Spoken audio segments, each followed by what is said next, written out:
It all starts with the first game. Get a few weapons, lose. Play another game. Get a few weapons, lose. Then you start leveling up. 1, 2, 3, 4, 5. That's when you realize you're addicted. You spent over 40 hours and still can't win a game. It's like a pattern, over and over and over again. You get so mad, so you close your console. Get on YouTube, find this video, watch it, it's late. Still play one more game, and that's when it happens. Your first win. Yes! Yes! Yes! Yes! Yes! Welcome to Fortnite Battle Royale Advanced Tips.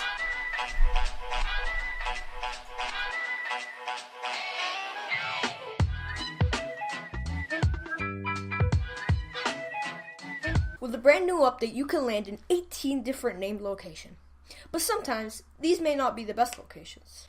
There are 12 other smaller locations that I have personally found helpful.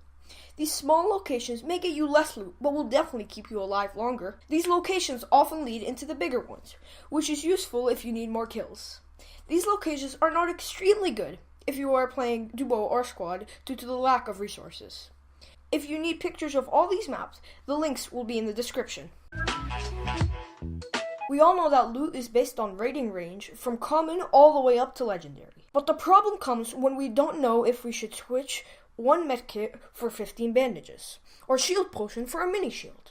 This problem is pretty easy to solve. You will need the essentials, which are one assault rifle, 1 or 2 shotguns, a third weapon, such as a sniper, pistol, or another slot for a shotgun, 1 explosive item, and your choice of healing. I'd recommend a medkit or bandages, as they provide the 100 health max rather than the 75 health max. And when it comes to shields, it's your choice. Mini shields are quick and efficient, but regular shields can go past the 50 limit. These could be tweaked a bit to fit your preference, but overall, this setup is what you should follow. Building is a very complex thing to explain in Fortnite, so bear with me here. One of the simplest buildings to build in Fortnite is the 1x1 with stairs. It is mainly used when you are under attack or is used when you're trying to build a base with very low resources. If you want to build a base that can last you longer with lower resources, you can build the 2x1 with the 2 stairs. This is great for when you have the high ground, such as the mountain. If you are resource rich, your base can be as big as your resources. Also, building is essential to survive longer in the game. When it comes to gunfights, you always want the upper ground. Sometimes you may not have it and get attacked. That is when you make it your priority to get some cover, and if possible, get that height advantage. Having a higher placement makes headshots easier and deals more damage. Being in a one-on-one situation can sometimes be very hard and be the cause of your death. Sometimes it could be not knowing what to choose between an assault rifle, shotgun, or something else. Sometimes people panic when they see another player and end up using the wrong weapon. Sometimes people prioritize weapons such as the SCAR or the RPG, which can get them killed. Another big mistake people make is not knowing whether to move or not. Usually, when using a shotgun, pistol, or any explosive, you should be quick on your feet, jumping around and moving quickly. This is because these weapons have a wide bullet spread and can hit the enemy easily.